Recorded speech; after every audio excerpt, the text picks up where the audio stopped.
라이트하우스 서울숲에 오신 여러분들을 진심으로 환영합니다. 저는 임용규 목사입니다. 우리는 지금 마가복음 시리즈를 진행하고 있고 오늘은 그 8번째 시간 새로운 희망이라는 제목으로 함께 하나님 말씀을 나누도록 하겠습니다. 제가 고등학교 때였었습니다. 고2 정도였던 것 같은데, 그러니까 90년대 후반이죠. 그때 저는 이제 독서실을 다니고 있었고 독서실에서 새벽 1시, 2시까지 이제 공부하다가 이제 집에를 가게 되는데 저희 집이 공릉동이라고 이제 그 서울 북부에 있는 동네였었어요.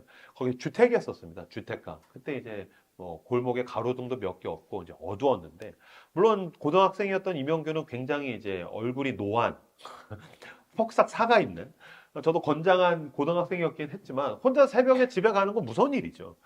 혼자 그 새벽 한두 시에 이제 독서실가 끝나고 지친 몸과 마음을 이끌고서 막 가고 있는데 저희 집 대문이 있으면 그 앞에 전봇대가 있고 이제 가로등이 있는데 그 전봇대 아래에 웬 시커먼 사람이 이렇게 쭈그려 앉아 있는 거예요. 웅크려 앉아 있는 거예요. 그걸 이렇게 딱 보자마자 너무 무서운 거예요. 새벽인데 우리 집 대문 앞에 하필이면 거기에 왜 노숙자 같은 사람이 시커매가지고서 이렇게 웅크려 앉아 있는데 쭈그려 앉아 있는데 너무 무서워가지고 이거 어떻게 해야 되지? 왜 저 사람이 저기 있지? 경찰을 불러야 되나? 그렇다고 뭐 어떻게 해야 되지? 도망가야 되나? 바로 우리 집 앞인데 그냥 지나가기도 애매하고 무엇보다 내가 문을 열었는데 이 사람이 우리 집으로 후다닥 들어오면 어떻게 해야 되지? 어떻게 싸워야 되지? 막아야 되지? 나는 먼저 선빵을 날려야 되지? 막 그런 생각들을 하면서 무엇보다 굉장히 큰 공포심 가운데에서 이제 한 걸음 한 걸음 다가갈수록 더 무서운 거예요. 그러다가 이제 안 되겠다. 더 이상 무서운데 괜히 쳐다보면 그 사람이 왠지 위협할 것 같고 눈빛도 쳐다보기도 싫고 그래서 이제 외면하고서 저희 집 대문 쪽에서 이제 문을 열고 열쇠 이렇게 하다가 맞아. 내가 문을 열었는데 이 사람이 따라 들어오면 어떡해? 안 되겠다. 뭔가 눈빛으로 제압을 해야겠다. 그래서 용기를 내서 확 하고 쳐다봤는데 보니까 시커먼 쓰레기 봉투였었어요. 사람인 줄 알았는데 보니까 옛날에 쓰레기 봉투는 시커먼색이었었어요. 시커먼 쓰레기 봉투가 이따만한 게 있는데 제가 멀리서 눈이 나쁜 상태에서 가로등에서 희미하게 보니까 그게 노숙자 같기도 하고 사람 같기도 하고 막 그런 거였던 거예요. 그러니까 그것 때문에 혼자 공포심에 막 왔다 갔다 하면서 불안해하고 두려워했던 그 몇 초였지만 그런 마음이 있었던 거죠. 이걸 뭐라고 하냐면 뭐 착시 내지는 착각이라고 이야기할 겁니다. 이게 뭡니까?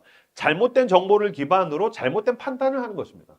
그래서 혼자 그냥 스스로 공포심을 만들어낸 거죠. 혼자 불안함과 두려움을 혼자 만들어낸 겁니다. 그러니까 현실과 실제와 상관없이 내 안에서 혼자 잘못된 정보를 가지고 잘못된 이해와 해석, 그 판단에 의해서 지금 나는 천국과 지옥을 왔다 갔다 하게 되었다라는 것입니다.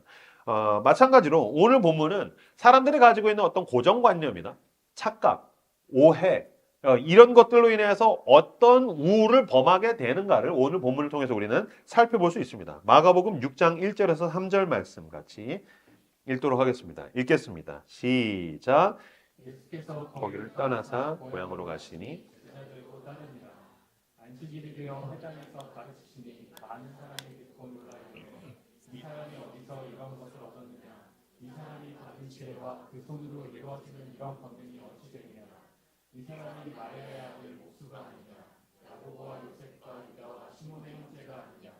그 너희들이 우리와 함께 여기 있지 아니하냐고 예수를 대적한지라.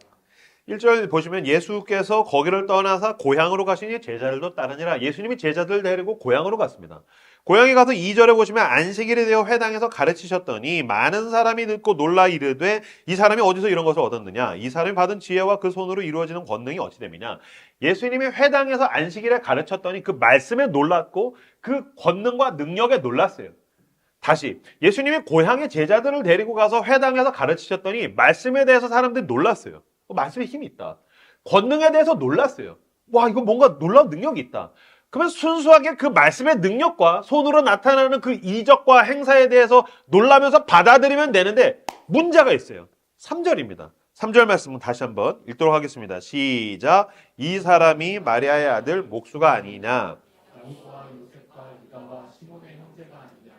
그 너희들이 우리와 함께 여기 있지 아니하냐고 예수를 대적한지라. 분명히 말씀의 능력이 있었고 기적의 능력이 있었는데 3절에 보면은 야, 마리아 아들이잖아. 야, 그 우리 동네에 사는 그 야고보와 요셉의 형제잖아. 야, 그 누이가 우리 동네에 있잖아. 에이, 무슨 뜻입니까? 자기들이 가지고 있었던 그 고정관념을 기준으로 예수님을 오해하기 시작했어요. 자기가 그 전에 가지고 있었던 선입견과 편견, 마리아 아들이잖아. 요셉과 유다 형제잖아. 그 누이들이 우리 중에 있잖아. 그 과거에 있는 잘못된 고정관념을 기준으로 지금 예수님을 잘못 판단하고 있다라는 거예요. 고정관념이죠. 이게 편견인 겁니다. 그래서 예수님을 어떻게 합니까? 배척하기 시작합니다. 사실 여러분, 예수님 왜 그러셨습니까? 하나님의 아들이 인간으로 오셔서 30살이 될 때까지 겸손하게 그냥 계셨습니다. 이건 예수님의 겸손이었습니다. 죄 없이 흠이 없이 이 땅에 오신 예수님의 겸손을 하나님의 무능력함으로 그들이 오해하고 있다는 거예요. 왜? 고정관념 때문에. 여러분, 마찬가지로 지금도 그럴 때가 있습니다. 하나님께서 당신의 삶 가운데 어떤 능력을 행하시기를 원하실 수 있어요. 어제까지 안 할 수 있었어요. 어제까지 하나님의 때가 아니었을 수 있어요. 그러나 내일 만약에 하나님께서 뭔가를 행하실 수가 있는데 고정관념, 에이 아니야, 그런 일이 일어나겠어. 선입견, 편견, 그걸 기준으로 과거에 일어나지 않았으니까 안 되는 거야. 이런 사람들. 마찬가지로 예수님 때에도 그 예수님에 대한 오해와 편견, 고정관념을 가지고 예수님을 제안했다는 것입니다. 제가 보니까 다음 장으로 넘겨주시겠어요? 내 속에 있는 고정관념, 선입견, 패배주의와 매너리즘, 자기의 지식과 이해 수준, 실패에 대한 경험으로 하나님을 제안합니다. 사람들이 한번 했는데 안 됐어. 에이, 안 되는 거야. 아니, 하나님은 그걸 하실 수 있다니까. 에이, 나는 안 되는 거야. 자기의 지식 수준, 내가 알고 있는 건 이 수준이야. 그러니까 안 되는 거야. 내 경험, 내가 다 경험해봤어. 안 되는 거야. 그러니까 자기가 가지고 있는 그 매너리즘이나 패배주의나 지식이나 경험이나 그걸 가지고 전능하신 하나님을 제안하더라는 거예요. 모든 지혜와 능력의 하나님을 자기가 제안하고 있는 거예요. 하나님이 무능한 것이 아니라 자기가 제안하면서 예수님을 배척하다라는 것입니다. 저는 청소년 사역자 출신이에요. 저는 이제 청소년 사역을 15년 한 청소년 전문 사역자였었고, 저는 저가 사역하는 교회에서도 청소년들이 해마다 2배씩 막 늘었던 경험들이 있어요. 그래서 뭐 소위 얘기하는 성장, 부흥, 그런 경험이 있었어요. 그리고 저도 저지만 저는 라이트하우스란다. 브리즈 임팩트라는 청소년 전문 기관이 있었어요. 그래서 저에 대한 경험도 그렇지만 많은 경험들, 청소년 사역을 이렇게 하면 잘한대더라, 여기가 이렇게 성장했대더라, 여기에 이런 노하우가 있대더라, 이런 기술이 있대더라, 이런 프로그램이 있대더라, 굉장히 많은 것들을 직감적으로 경험을 했죠. 그러다가 보니까 제가 다른 교회에 청소년부 교사 세미나 같은 것들을 다닐 기회가 있었어요. 청소년부 교사 세미나. 그럼 가가지고서 청소년 사회를 이렇게 하십시오. 교사는 이렇게 하십시오. 전사님, 목사님들은 이렇게 하십시오. 제가 그걸 1년, 5년, 10년 정도 다녔습니다. 그러다가 보니까 제가 알게 된 게 있어요. 세상에서 제일 무서운 교사가 있더라고요. 세상에서 제일 무서운 교사. 누군지 아십니까? 교사 처음 한 그 애송이 초짜 교사? 아니에요. 뭐 20년 한 베테랑? 아니에요. 성격이 무서운, 성격이 이상한 교사? 아니에요. 세상에서 제일 무서운 교사는요, 여러분, 다 해본 교사예요. 무슨 말이냐면 이렇게 강의하잖아요? 다 해봤대요. 목사님, 그거 제가 다 해봤어요. 목사님, 그거 제가 다 해봤어요. 안 된다는 거예요. 진짜 지가 다 해봤을까요? 뭘 다 해봤어요? 근데 자기가 몇 개 해봤겠죠. 그래도 꽤 오랜 기간 해봤겠죠. 근데 내가 해봤는데 안 된 거죠.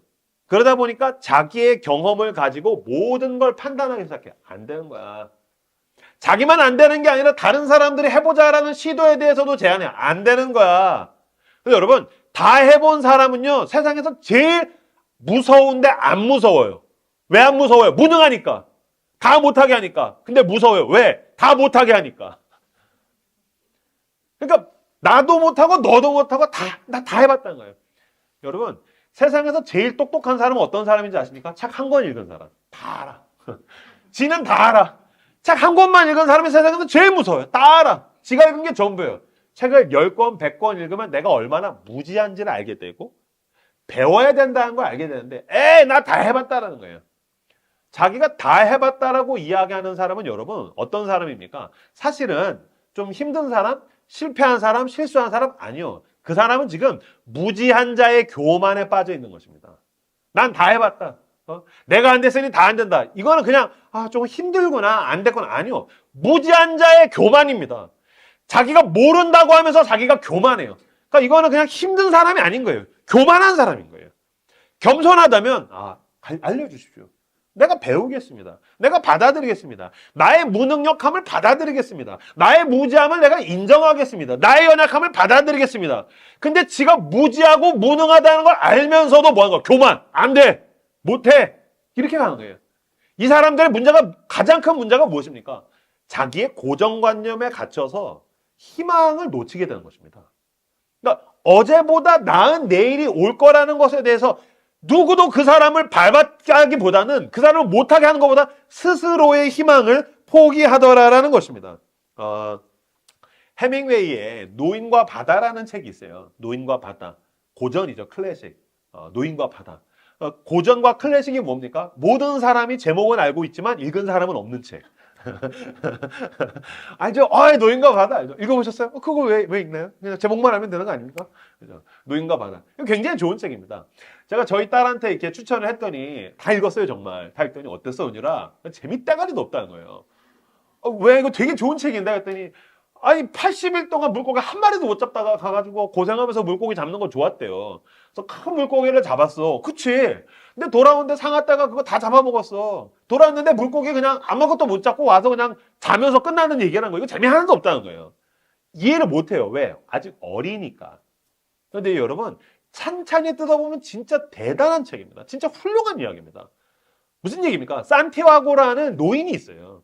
이 노인이 80일 동안 물고기를 한 마리도 못 잡았어요. 80여일 동안. 80여일 동안 물고기 한 마리도 못 잡았는데 꾸준히 그 사람은 물고기를 잡기를 원해요. 그래서 물고기를 잡으러 갔는데 태어나서 한 번도 보지 못했던 큰 청새치를 만나게 됩니다. 그래서 그 청새치랑 사흘간 사투를 벌여요. 아니, 젊은 사람도 하루 종일 물고기 잡으려고 하면 힘들어서 포기하면 안 돼. 하루, 이틀, 사흘간 사투를 벌여서 그걸 잡습니다. 드디어 잡아요. 그래서 그걸 묶어가지고서 배를 타고서 오는데 상어떼를 만나죠. 그 상어떼가 자기가 잡은 청새치를 잡아먹으려고 하니까 그 상어떼와 또 사투를 벌이면서 싸웁니다. 결국에 그 상어떼가 청새치를 다 잡아먹고 뼈만 앙상하게 남은 걸 가지고서 도착해가지고서 방에 들어와서 누워서 노곤한 몸을 가지고 자면서 사자의 꿈을 꿉니다. 무슨 얘기입니까? 80여일을 못 잡았는데도 이 노인은 나는 또 잡으러 가겠다라는 그 희망을 붙드는 거예요. 내가 하루 종일 싸웠는데도 못 이기고 있는데도 하루, 이틀, 사흘 난 끝장을 보겠다라고 그는 오늘에 충실하게 싸우는 거예요. 그래서 내가 그걸 가지고 오는데 상어떼가 다 잡아먹었잖아요. 그럼에도 불구하고 자면서 사자 꿈을 꾼다는 건 무엇입니까? 난 희망이 있어. 난 싸울 거야. 난 또 오늘에 충실하게 싸울 거야 라는 이야기. 그 노인이 그 하루에 결과가 주어지지 않더라도 그의 싸움은 고귀하다라는 이야기가 이 노인과 바다입니다. 이제 감동이 있죠. 근데 이 노인과 바다에 이 유명한 명대사가 있습니다. 제가 가지고 왔습니다. 희망을 갖지 않는 건 어리석은 일이야.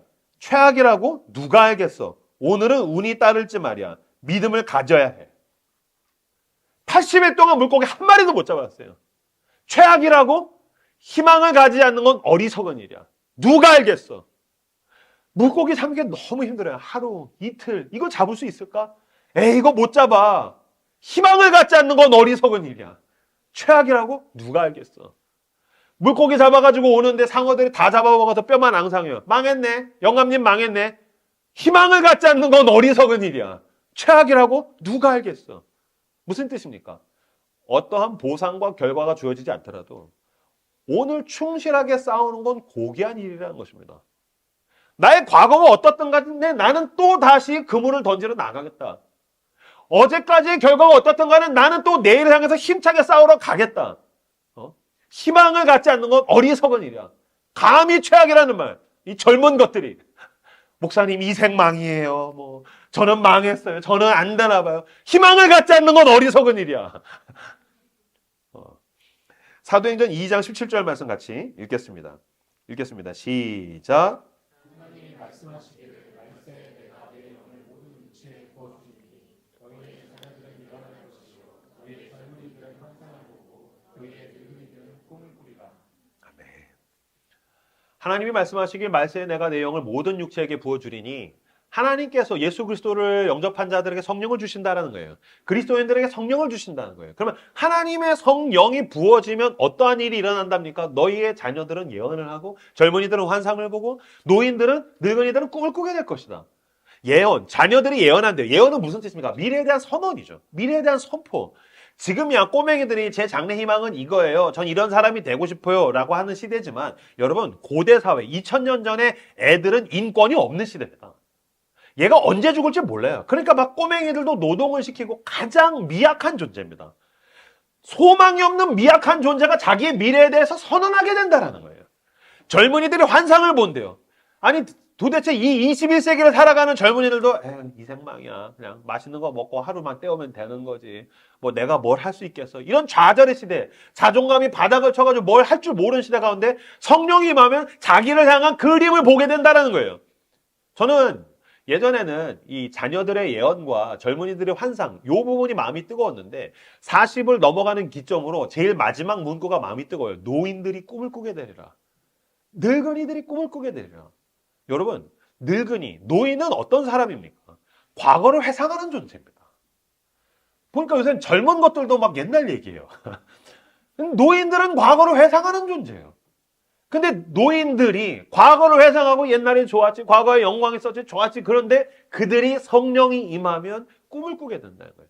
자기 인생을 걸만한 일, 여전히 나에게 주어진 그 날들에 대해서 충실하게 이 산티아고 영감님 같이 희망을 갖지 않는 건 어리석은 일이야. 최악이라고 누가 알겠어. 믿음을 가져야 해. 자, 이거 거의 복음이에요.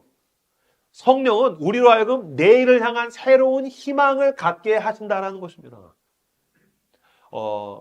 여러분, 그 마가복음 6장 7절 말씀, 아니죠. 그 출애굽기랑 민수기를 보시면 아직 아닙니다. 출애굽기랑 민수기를 보면 하나님께서 이스라엘 백성을 이집트로부터 탈출시켜서 젖과 꿀이 흐르는 가나안으로 들어가게 하세요. 그때 이 이스라엘 백성 이들이 출애굽해서 가나안에 들어갈 때 이들의 가장 큰 적이 이집트라고 초반에는 생각하잖아요. 그렇지 않아요. 이집트를 꺾으면서부터 출애굽기가 시작해요. 그렇죠? 출애굽기 민수기 이야기가 이집트를 꺾으면서부터 출발해요. 대부분 어디 있어요? 광야에 있어요. 그럼 광야에서 하나님과 이스라엘 백성이 씨름하는 이야기예요. 어떤 면에서 이스라엘, 이 백성의 가장 큰 적은 여러분 이집트가 아니에요. 누굽니까? 이스라엘 백성 속에 깊게 뿌리 깊게 자리 잡고 있는 그들의 노예근성이에요. 하나님이 뿌리 뽑기 원하는 건 이집트를 꺾으면서부터 출발해서 계속 씨름하는 건 뭡니까? 그들의 노예근성이에요. 막 틈만 나면 고기 먹고 싶어. 이집트가 좋았는데 이집트에 후추파가 있었었는데 그 옛날에 좋았는데 하나님은 지금 광야에서 이스라엘 백성을 데리고 씨름하면서 뭘 하기 원하시는 겁니까? 그들의 속에 자리 잡혀 있는 그 과거에 매여 있는 고정관념, 그들의 그 노예근성을 뿌리 뽑기를 원하시더라라는 것입니다. 마찬가지로 여러분, 노예근성이 뿌리 깊이 자리 잡고 있는 사람들이 있어요. 고정관념에 매여 있는 사람이 있어요. 쭉 얘기하다 보면 기승전 옛날 이야기예요. 젊은 사람인데 얘기하다 보면 쭉 얘기하다 목사님 옛날이 그래서 옛날 얘기하다 보면 둘 중에 하나예요. 옛날에 잘 됐던 얘기를 하든지 옛날에 힘든 얘기를 하든지. 그럼 옛날이 좋았어 부류가 있어요. 옛날엔 제가 믿음이 좋았어요. 옛날엔 제가 선교 갔어요. 옛날에 하나님 사랑했었어요. 그때 제가 막 그랬었어요. 옛날에 사업이 잘 됐었어요. 옛날에 인기 많았어요. 제가 굉장한 자매랑 연애도 했었어요. 제가 옛날에 뭐 대단했어요. 그럼 반대로 옛날에 힘들었어요. 우리 엄마 때문에 힘들었어요. 아빠에 대한 상처가 있어요. 옛날에 선생님에 대한 상처가 있어요. 옛날에 그 수학에 대한 상처가 있어요. 옛날에 뭐 그게 힘들었어요. 계속 거기에 매여 있는 거예요.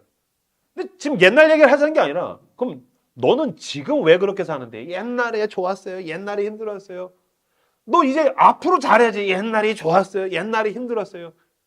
아니 여러분 과거는 내가 바꿀 수가 없는 시간입니다. 그럼 내가 선택할 수 있는 시간은 지금 아닙니까? 나는 지금 뭔가 선택할 수 있잖아요.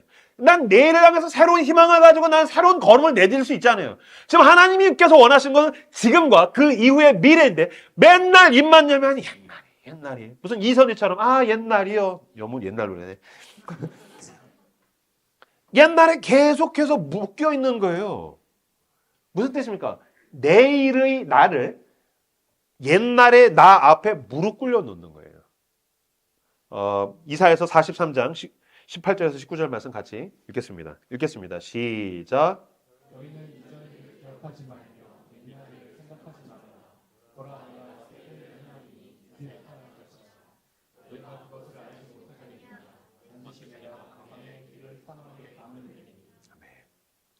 너희는 이전 일을 기억하지 말며 옛날 일을 생각하지 마라. 이건 과거가 쓸모없다는 게 아니라 더 중요한 게 있다. 보라, 내가 새 일을 행하리니. 하나님이 새 일을 행하시겠다는 거예요.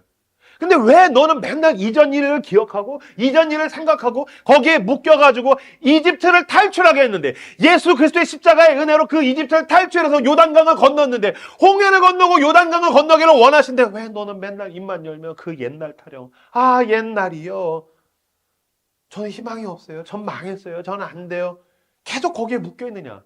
보라, 내가 사막에 강을 내고 광야에 길을 내겠다. 주님께서 당신에게 새 일을 행하기를 원하십니다.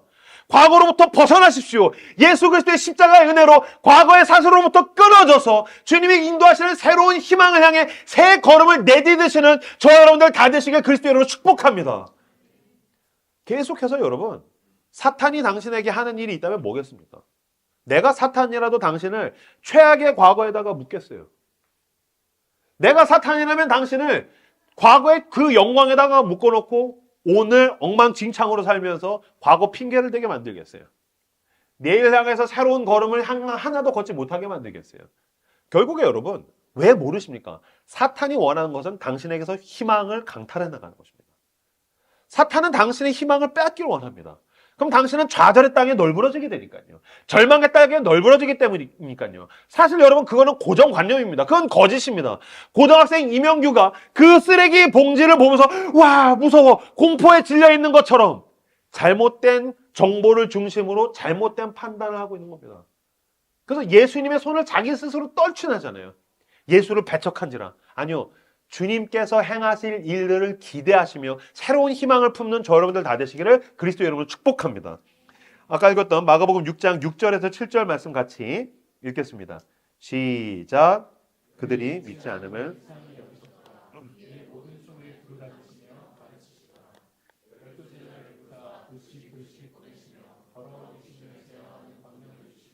네. 자기의 고정관념에 갇혀서 예수님을 배척했어요. 예수님께서 이상히 여기셨어요. 말도 안 돼. 이걸 이렇게 해석한다고? 그 과거에 매여 있다고? 그 겸손했던 나의 과거를 오해해서 하나님의 무능력으로 이해한다고? 근데 예수님은 놀랍게도 거기에 묶이지 않으시죠. 어떻게 하십니까? 그들이 믿지 않으면 이상히 여기셨더라. 이에 모든 촌에 두루 다니시며 가르치시더라. 예수님은 그 고정관념을 벗어나셔서 새로운 희망을 향하여서 걸음을 내디디시죠. 본인께서 새로운 희망을 향해서 모든 촌을 두루 다니실 뿐만이 아니라 어떻게 합니까? 제자들을 둘씩 보내시면서 그들에게 권능을 주시고 예수님이 행한 일을 제자들도 행하게 하시는 거예요. 제가 이 말씀을 고정관념과 희망이라는 주제로 막 묵상을 하다 보니까 예수님이 제자들을 파송하시는 부분이 너무 가슴이 뜨거웠어요. 뭐냐면 예수님이 제자들을 지금 어떻게 하시는 거예요? 예수님이 제자들을 과거로 제한하지 않으시는 거예요. 야, 너는 어부주제에. 마태, 너는 매국노잖아. 미래의 결과로도 이들을 평가하지 않으신 거예요. 야, 넌 가룟 유다인데. 여기 가룟 유다를 보냈겠죠. 베드로, 넌 이거 보내면 뭐하냐? 넌 배신하는데. 그러니까 예수님은 과거로도 제한하지 않고 미래 결과에 청새치가 뼈다귀만 앙상하게 남을지라도 주님은 지금 충실하게 지금 그들을 보내시잖아요. 희망을 품고 계시다는 거예요. 희망을 가지고 오늘 싸워야 할 싸움을 싸우시고 오늘 싸워야 할 싸움을 싸우라고 내보시더라는 거예요. 여러분, 그러면 지금 제자들이 예수님께서 보내셔서 능력을 행하고 막 파송해서 귀신을 내쫓고 병자를 고치고 기름을 붓고 그러는데 제자들의 희망이 자기에게 있습니까? 아니죠. 누구에게 있습니까? 예수님께 있는 거죠. 왜 그런 사람들이 있어요? 아유, 내 안에 희망의 근거가 없어요. 제 속에 소망이 없어요. 맞아요, 여러분. 성경은 내 안에 소망이랄 게 없다라고 이야기해요. 당신은 소망이 없는 존재예요. 그러니까 뭐 해야 됩니까? 죽어야 합니다. 힘들어할 게 아니라 죽으라고요. 십자가에서 죽으셔야 됩니다. 나의 처절한 절망을 붙들고 십자가에서 죽고 예수 그리스도의 부활을 소망으로 삼는 겁니다. 여러분, 내 소망과 내 희망은 내게 근거를 두고 있지 않아요. 왜 여러분 그런 거 있죠? 이렇게 비싼 물건 사면 뭐가 나오냐면 워런티 카드가 와요. 보증서가 온다고요. 뭐 저도 그런 거 안 사봤는데 뭐 루이비통이라든지 요새는 그런 것도 있던데 나이키도 나코탭 뭐 그런 게 있더라고요. 그래서 이렇게 중고나라 보면은 그거 보증서 있나요? 막 그래서 이렇게 인터넷으로 살 때 보증서 있나요? 왜냐면 하도 짝퉁이 많으니까. 그럼 여러분 어떤 명품이나 어떤 비싼 물건이 왔을 때 이거에 대한 보증서는 워런티 카드. 그걸 가지고서 여기서 보증해 주구나. 본사에서 보증해 주는구나. 이거 고장나면 거기서 AS 해주는 거구나. 그 보증서. 마찬가지로 여러분 지금 예수님께서 제자들을 보내시죠. 무슨 뜻입니까? 예수님께서 보증하시겠다는 거예요. 여러분 내 희망의 워런티 카드는 그리스도께 있는 거예요. 내 희망의 보증은 내 속에 있지 않아요. 내 안에 선한 게 없다고 우리 맨날 고백하잖아요. 내 안에 선한 것도 없고 소망도 없고 희망도 없어요. 맞아요. 난 죽을 수밖에 없는 죄인이에요. 그러므로 난 내 삶의 유일한 보증인 그리스도의 십자가를 붙드는 거예요. 주님이 나와 함께 하신다. 그러므로 나에게 소망이 있다. 주님이 나를 보내신다. 그러니 나에게 소망이 있다. 내가 망할 거로 당연하지. 난 죽었어. 그러니 나에게 소망이 있다. 주님께서 결국에 나를 가장 좋은 곳으로 인도하실 거야. 그 십자가의 보증을 붙들고 나에게 닥쳐올 그 새로운 날들을 향하여 희망을 품고 나아가시는 저 여러분들 다 되시기를 그리스도의 이름으로 축복합니다. 8절과 9절 말씀. 8절과 9절 같이 읽겠습니다. 시작. 명하시되 양식이나 배낭이나 전대물이나 아무것도 가지지 말며 신만 신고 두 벌로 옷도 입지 말라 하시고. 예수님께서 가져가지 마. 10만 신고 지팡이 외에는 양식, 배당, 전대, 돈 갖지 마. 그리고 전 제일 마지막 구절이 좀 찔려요. 특히 옷을 좋아하니까 두 벌옷 안 돼. 두 벌옷 가지지 마. 그러니까 이거는 이제 옷을 두 벌 이상 가지면 지옥 간다는 뜻인가요? 그런 뜻이 아니에요. 무슨 뜻이냐면 걱정 마라. 희망을 품고 가라. 희망의 근원이 나에게 있다. 하나님 말씀하신 거예요. 예수님 말씀하신 거예요. 내가 너네를 보증한다. 그리고 여러분 내 희망이 그리스도께 있다는 건 정신승리가 아니에요. 자본주의 사회에서 치열하게 내 두 주먹으로 불 끈지고 살다가 마음이 막 낙심할 때에 정신승리하는 게 아니고 진짜 하나님께서 우리를 공급하시겠다는 거예요. 나의 공급자는 하나님이시라는 거예요. 나는 내 돈, 내 힘, 내 계산, 내 능력으로 사는 것이 아니라 나의 유일한 공급자 대신 하나님의 은혜로 산다. 그걸 실험해봐라. 가서 실험해봐라. 진짜 죽는지 사는지, 망하는지 되는지, 귀신이 나가는지, 내가 너와 함께 하는지 안 하는지 한번 실험이라도 해보라고 주님께서 말씀하신 거예요. 저는 꼭 여러분, 특히 라이트하우스 서울숲에 있는 수많은 청년 여러분, 당신의 젊은 날에 다 하나님께서 나의 공급자 되신다는 것을 꼭 실험해 보시길 축복합니다. 그래서 내가 입만 열면 맨날 선교가라고 하는 게 거기에 있어요. 지금 자본주의 사회에서는 이 도시에서 내가 막 안달복달하고 쥐고 있는 게 있잖아요. 근데 그걸 탁 놓고 진짜 하나님의 은혜로 내가 살 수 있을까? 실험해 보라고요. 그 가장 좋은 실험의 장이 어디입니까? 먼 나라에 가서 선교하는 거죠. 그럼 선교가 힘들면 어디 구제나 봉사나 가보시라고요. 안 망한다고요. 그 진짜 선교 가잖아요. 하나님 이게 필요해요. 그럼 진짜 딱 그거에 맞는 길을 열어주세요. 내게 도움이 필요할 때 진짜 하나님의 사람, 이 사람은 하나님의 사람이야. 그때 마침 딱 등장해요. 하나님의 사람이 안 와요. 그럼 하나님이 직접 도와줘요. 저는 목사로서 진짜 하나님 앞에 불만이 있는 게 제 늘 기도예요. 주님, 주일날은 비가 오면 안 됩니다. 그럼 전문용어로 장사를 하자는 겁니까? 말자는 겁니까? 아무리 기도해도 하나님은 나를 무시하시세요. 막 왔다 마음대로 해요. 근데 희한해요. 선교지 가잖아요. 진짜 주님 비를 주십시오. 비가 오고요. 그만! 하면 막 비가 멈추고요. 진짜 그런다고. 무슨 뜻이에요? 왜 그렇게 하시죠? 보라는 거예요. 내가 너의 공급자다. 내가 너와 함께한다. 내가 너를 보증한다. 그러니 너가 그 희망을 가지고 너가 살아가야 할 진짜 나의 선교지는 어디입니까? 여기죠.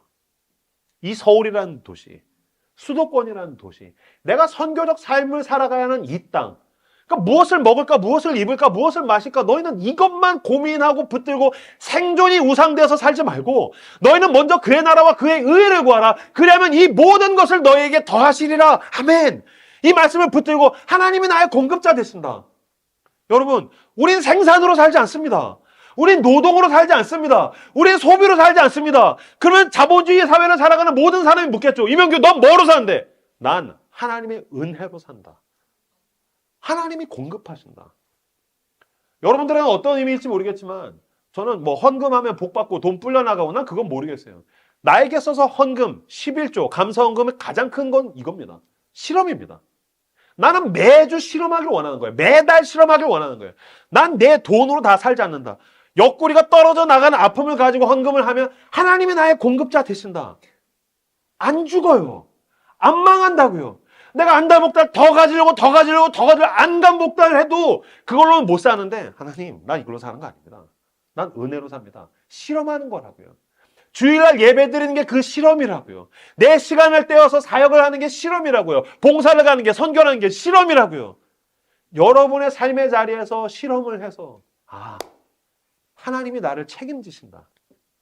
그게 안 되니까 내 두 주먹과 내 계산으로 살아야 되니까 늘 불안한 거잖아요. 아무리 계산해도 삶이 계산이 답이 안 나거든요.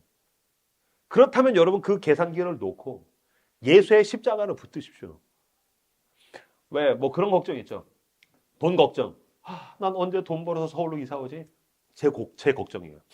나는 언제 돈 모아서 서울로 이사 오지? 어떡해. 뭐 결혼 걱정. 난 언제 결혼하지? 뭐 아니면 인간관계 걱정. 저 왼수를 어떻게 해야 되지? 또 이제 애를 낳았어요. 우리 애를 자녀 교육 어떻게 해야 되지?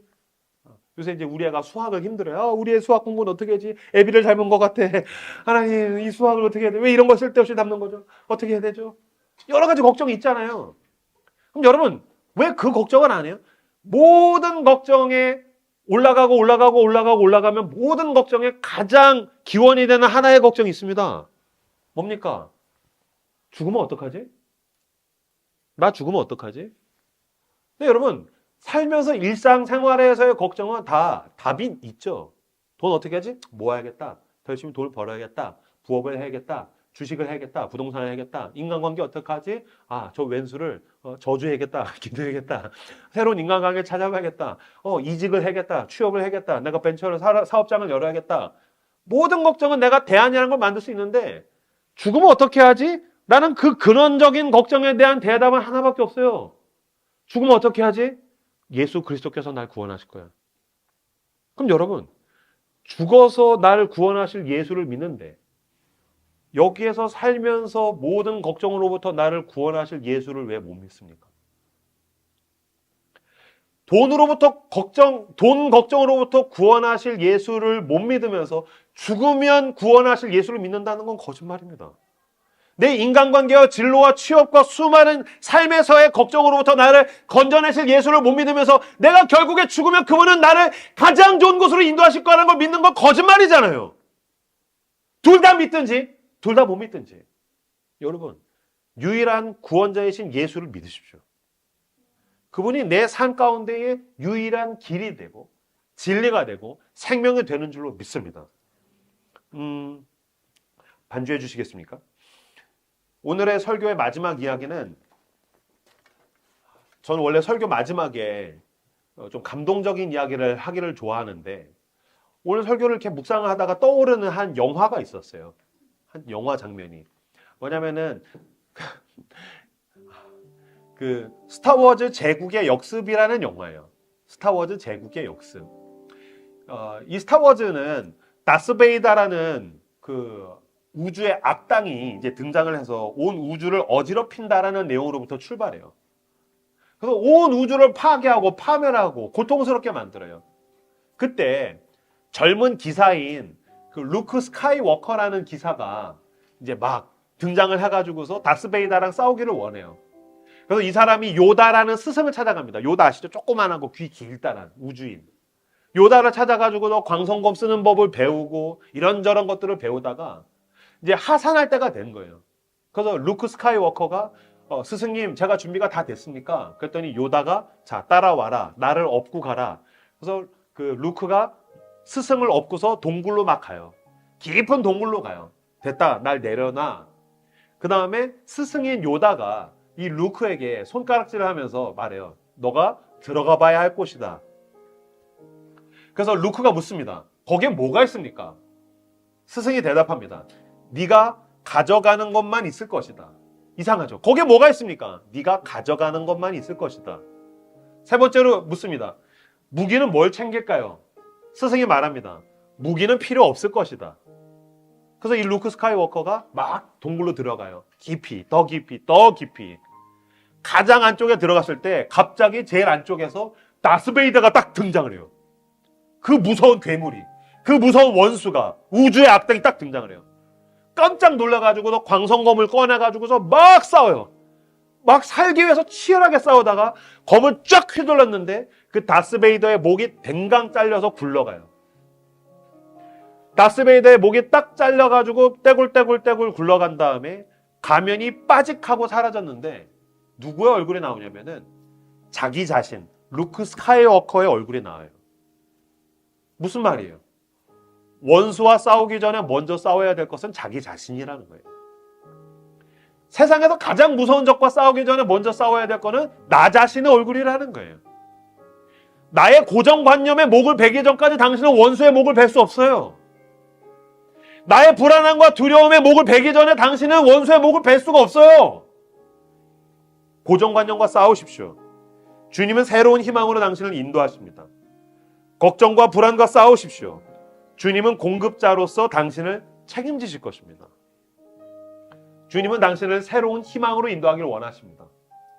나에게는 그 고정관념, 걱정과 불안, 이것과 싸워서 멋지게 루크 스카이워커 같이 목을 베어내고 힘차게 주님께서 인도하신 그 하나님 나라의 사람으로서, 하나님 나라의 일꾼으로서, 그리스도의 종으로서 살아가시는 저 여러분들 다 되시기를 그리스도의 이름으로 축복합니다. 이 시간 모두 함께 자리에서 일어나 오늘 우리에게 주신 말씀 붙들고 함께 기도하며 하나님 앞에 나아가도록 하겠습니다. 기도합시다.